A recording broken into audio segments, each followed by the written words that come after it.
Und willkommen zu einem brandneuen Let's Play, zu keinem geringen als Zurück in die Zukunft, das Spiel, genau, Zurück in die Zukunft, die Trilogie, dürfen die meisten noch kennen.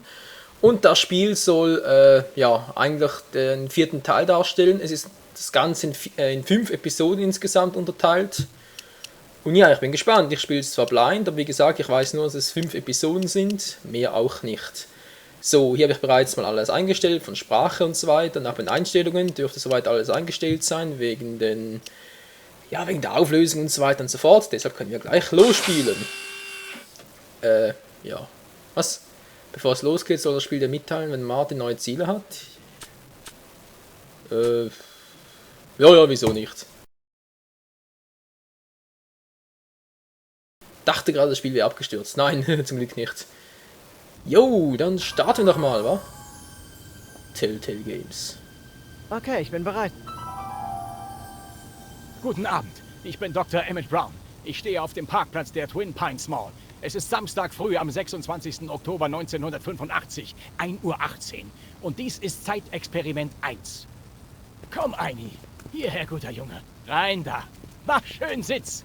Anschnallen. So ist es fein. Wow, okay. Einsteins Uhr ist auf die exakt gleiche Zeit eingestellt wie meine. Hast du das? Ja, alles klar, Doc. Gut. Gute Reise, Einstein. Pass mit dem Kopf auf. Aha, ein Flashback aus dem ersten Film. Nicht schlecht. Sagen Sie bloß, Sie fahren den Wagen. Damit.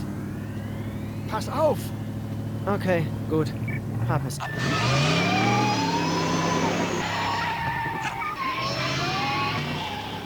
Und da fährt der DeLorean davon. Nicht mich, den Wagen, den Wagen!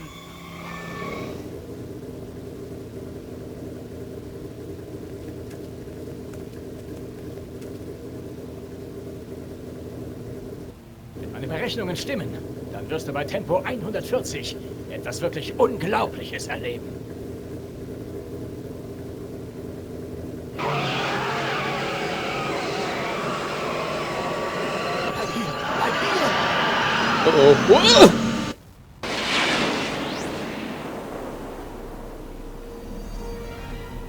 Ah, was habe ich dir gesagt? 140 Stundenkilometer! Die Zeitverschiebung ereignete sich exakt um 1:20 Uhr und 0 Sekunden! Nicht schlecht. Also weiß ich, im Original war die Rede von 80 Meilen pro Stunde. Jetzt weiß ich nicht, ob 80 Meilen wirklich 140 Stundenkilometer sind. Interessant. Da ist das heiß. Um Himmels Willen, Doc, Sie haben Einstein aufgelöst. Beruhige dich, Marty. Ich habe gar nichts aufgelöst. Die Molekularstruktur von Einstein und dem Wagen sind völlig intakt. Und wo zum Geier sind Sie dann? Die richtige Frage lautet, wann zum Geier sind Sie? Einstein ist soeben der erste Zeitreisende der Welt geworden. Ich habe ihn in die Zukunft geschickt. 1 Minute in die Zukunft, um genau zu sein. Und um genau 1:21 Uhr und 0 Sekunden setzt er mit der Zeitmaschine wieder hier auf. Nicht schlecht, hey, der hat doch echt aus dem Wagen eine Zeitmaschine gemacht. Moment, Doc. Sekunde. Wollen Sie mir weismachen, dass Sie eine Zeitmaschine aus einem DeLorean gebaut haben? Ja, ich sehe das so. Wenn man eine Zeitmaschine in einen Wagen einbaut, dann bitte schön mit Stil. Abgesehen davon, die rostfreie Stahlkonstruktion macht die Funktionsdiffusion... Pass auf!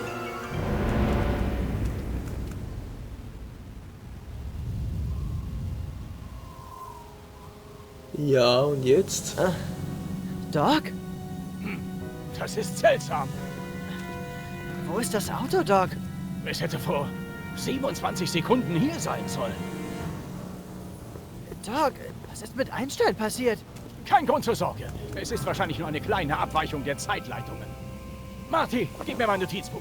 Es sollte im Werkzeugkasten sein.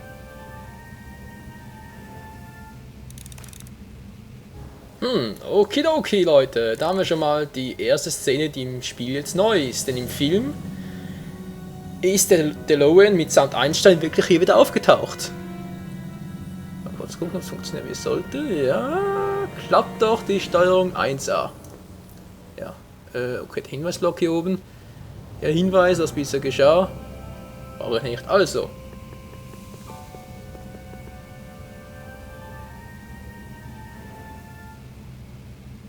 Notizbuch, Notizbuch. Hab's. Fluxkompensator? Das ist es! Was bitte ist ein Fluxkompensator? Meine neueste Erfindung. Damit werden Zeitreisen möglich. In diesem Notizbuch habe ich fast 3 Jahrzehnte wissenschaftlicher Durchbrüche gesammelt, die nötig waren, um eine Zeitmaschine zu bauen. Fällt es in die falschen Hände, wäre das katastrophal. Mal sehen. Masse gleich I mal Z und E ist gleich die Quadratwurzel von Z mal C Quadrat und die Fluxkompensationsrate ist umgekehrt proportional zur vierten Wurzel von N. Im 9 im Kopf, dann... Spricht der Doc gerade mit der Stimme von Marty? What the hell?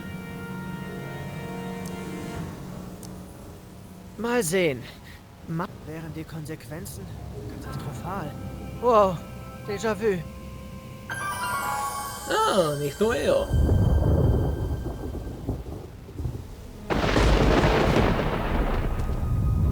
Oh oh.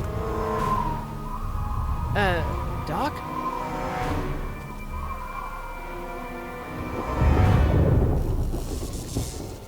Großer Gott!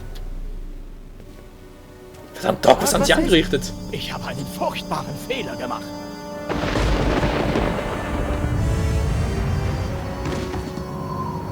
Doc! Nein! Es tut mir leid, Marty. Doc! Kommen Sie zurück! Doc! Also das lief im ersten Film ein bisschen anders ab. Doc!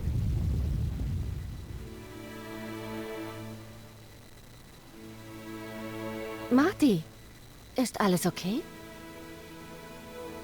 Ja, Mom, war nur ein Albtraum. Ich war in der Vergangenheit und Doc war da. Nun bist du ja wieder gesund und munter. Zurück im guten alten Jahr 1986. Aber steh jetzt besser auf. Dein Vater wartet auf dich. Hä? Wolltet ihr euch nicht bei Doc treffen? Verdammt, ich bin spät dran. Puh, Glück gehabt, Leute. Es war nur ein böser Albtraum. Oder vielleicht auch ein schlechtes Omen. Wir werden es sehen.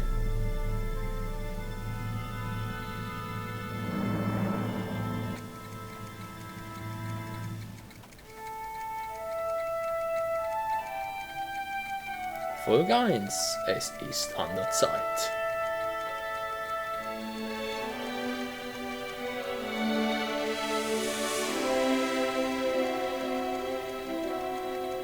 Ah, diese Musik. Wie habe ich sie vermisst aus den ersten 3 Filmen. Geniale Filme übrigens. Vor allem der zweite Teil gefiel mir so besonders gut. War zwar auch am verwirrendsten von allen, aber sonst 1A.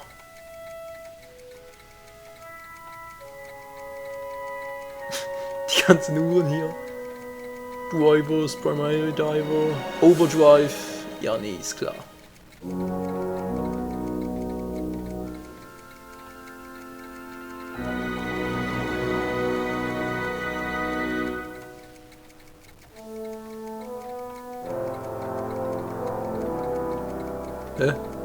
Wie zum Verkaufen.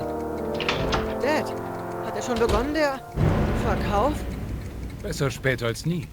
Du würdest nicht glauben, was man hier hinten für seltene Dinge findet. Das gehört Doc, Dad. Die Stadt hat nicht das Recht. Ich weiß, dass du verärgert bist, aber dein Freund war monatelang verschwunden und die Stadt ist versessen darauf, seinen Grund zum Bau des neuen Parkhauses zu nutzen und...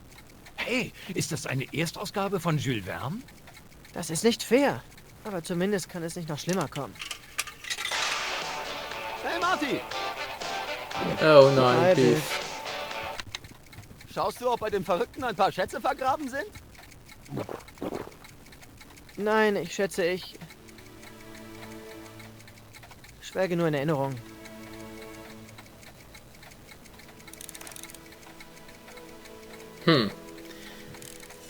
Könnte Doc hier etwas vergessen haben? Etwas Wichtiges? Einsteins Napf. Ein Stein fehlt mir. Ja, nicht nur dir, Martin, nicht nur dir. Fütterungsmaschine. Hey, lass mich... Biff, lass Marty jetzt in Ruhe. Er macht gerade eine schwere Zeit durch. Oh klar, entschuldige Marty.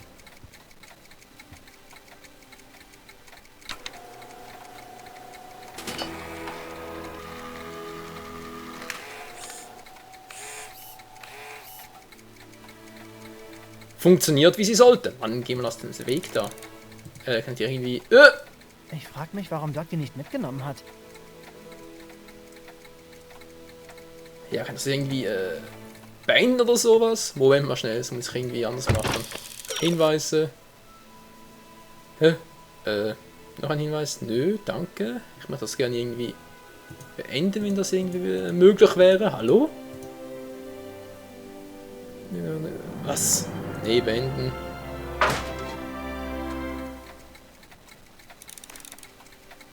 Ja, weiß doch, wieso... Muss er vermutlich im Startbildschirm machen. Das ist ja ganz toll. George, ja, den hat er wohl vermutlich weniger vergessen. Den Fernseher. Hat es die Natur so eingerichtet, dass man selbst mit einer Zeitmaschine nicht eingreifen kann, um zum Beispiel seine eigene Zeugung zu verhindern?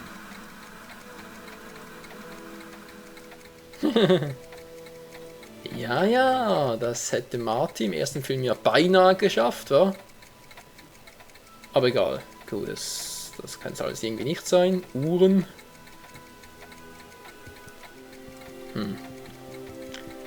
Was könnte der Doc Gefährliches hier gelassen haben? Verstärker? Boah.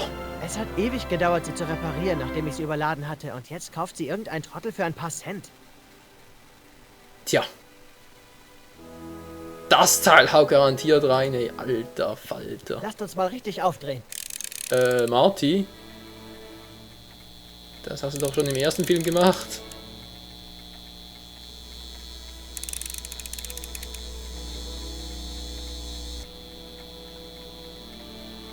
Ja, und jetzt?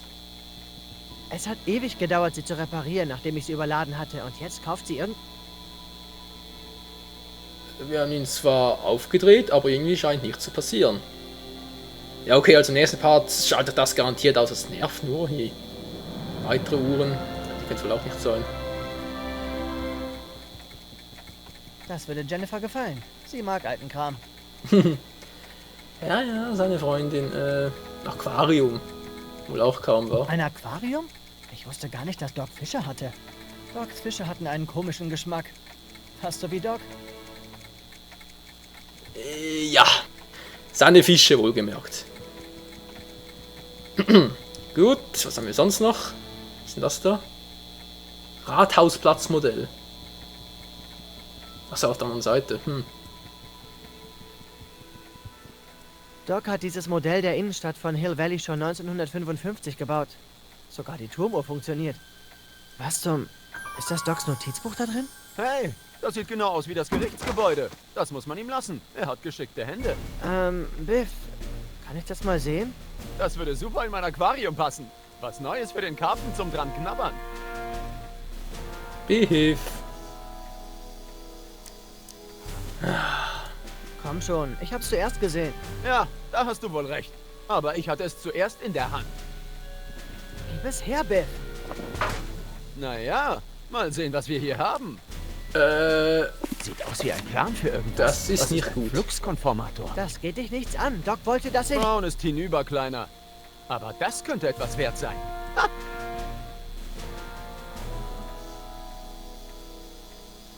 Puh, was ein hilfbares Docs Notizbuch von Biff zurückbekommen. Ich klicke auf Hinweise.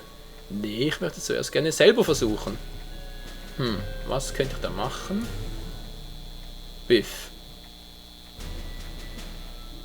Ich kann den Verstärker anschmeißen, ihn irgendwie davor anstellen, aber ich glaube, es geht auch anders. Hey, Biff.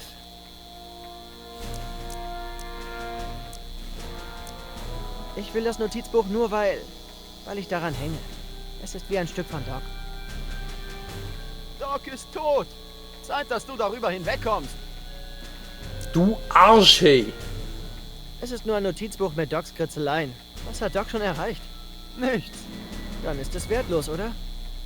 Wäre es wertlos, würdest du es nicht unbedingt haben wollen. Alter, ey, wenn du mir das Buch nicht sofort gibst, dann skalpiere ich dich, verdammte Scheiße. Du kannst das Notizbuch nicht behalten, es ist zu gefährlich. Wird es etwa explodieren oder was?